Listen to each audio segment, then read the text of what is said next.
tokko bitee yeroo siif laatu ani diyaaspooraan hibboo guddaa ta'ee si nyaachuuttan ka'e feesbuukitti ol ba'e suuraa kee gombisee cicciree tarsaasee maqaa itti si moggaasee qeerroo jirtuu dhiisee feerroo bittuu si godhee hunduu qobee xuriin mataa tolsi ba'ee garaa galagalchee cicciree si nyaatee fooqii abbaa torbaa luqqisee siif laate akka ati mana kiraayii jirtu yoomin hubadhe duuba guyyaa hamtuu guyyaa abaaramtuu guyyaa ati manaa baatee akkuma buhaftu hammas eegaa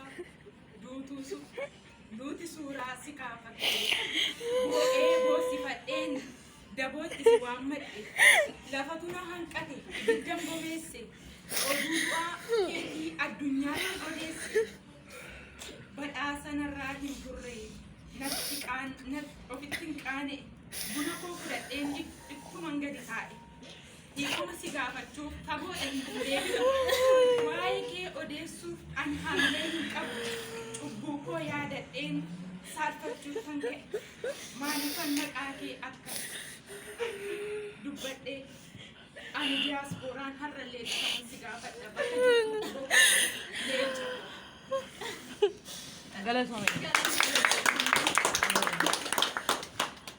Ijoolleen yaada sammuu keessa jiraatan yoo qabaatan toora lama sadii yoo qabaatan waan isaan keessaa baatan jechuudha dandeessu. Yommuu hin qabdan ta'e asuma irratti suuraa qabanii darbattanii suuraa amma waa tokko barbaachisu suuraa isa tokko hin dhaabbanne suuraa na caalu kan kaanee tarreedhaanii obboleessa keenya maamilti immoo isa tokko kaanee innis akkuma beektanii Hacaaluunis akkuma Hacaaluullee maatiin arganii ija isaanii arganii miti. Amaanu'eel akkuma beekamu beektu ilma mucaa daa'imadha mucaa ola deemaadha. Abbaaf haadha fuulduratti utoo ilaalanii yeroo namni lubbuu kee baasu mee haadhaaf abbaatti maaltu dhaga'ama. Kanaa yaadannu irra caala isin dhukkubsa mucaa kana gaafa katamaa keessa naannessanii mormii hoboo ittiin mormi jedhanii mormoo silumaa kan irraa qaban hoboo irraa mucaatuun dubbachin jaalatiin morma isaatti hidhanii lafa lafsiisanii dubbachiisanii mucaa kana lubbuu isaa baasaniiru. Kun nama dhukkubsa. Nama haadha kee fuulduratti siinsi ajjeesuu mitiiti gaafa horiin tokko si fuulduratti lafa dhooftee gangalattee lubbuun baatu maalis itti haadha ga'ama.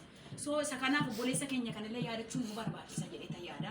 Hacaaluu obboleessa keenya Waaqayyo mootummaa isaa yaadatu Amaanu'eel mootummaa isaa yaadatu saba Oromoof immoo jajjabina haa kennu nuuf immoo ijoollee Oromoof tokkummaa haa kennu ijoollee beektu jirru keessumaa nutillee ijoollee dhiiraa hin qabnu tokko yoo ta'e Amaanu'eel namni nu duukaa hirmaateera dhiira beeru keessa hedduu qabna garuu Oromoodha jedheetiin murteessuudhaaf natti ulfaata naani garummaa akka namummaa keenyatti akka dubartummaa keenyatti waan nutti fakkaate gooneerraa sabni Oromoo nu ilaalan nama qabanii nu hin jedhina akka beekumsa keenyaa fi akka dandeettii keenyaattidha kan goone buleessa keenya yaadanne warri guyyaarraa dhuftanii ijoolleen mana madaamii haala garaagaraa keessa jiraatanii akka haala yeroo ammaa keessatti dhuftanii duratti hirmaattanii guddaa galatoomaa bakka jiraatanitti Waaqayyo sinaa eegu jabinaa fi tokkummaa nuuf kennu walitti keenya biseensi nuti barbaachisa. Oke, naga Waaqayyo isiniif haa baay'atu. Baga asitti argamtanii waan argamtaniif baay'ee galatoomaadha.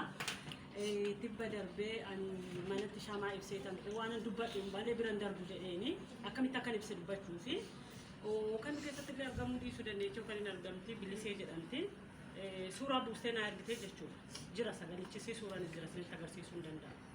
Ani dhiifama isin gaafachuufan kana kaase malee kanaaf shama ibsee shama gaafa ibsu suuraa wayii buustee natti argitee toggaa guutira naan jedhanii jette isheen illee nurratti hin argamne ishee nan godhee kanaaf waanan si fuuldura shama ibseef dhiifama naa godhaadha. Galatooma kanu. Jechi ishee yaada ishee sodachuu ijoollee rakkoon qabu jalqabarratti godheeraa ammas lammaffaan hirmaadhachuu isheeti shortiidha. Dubbii gabaabduudha.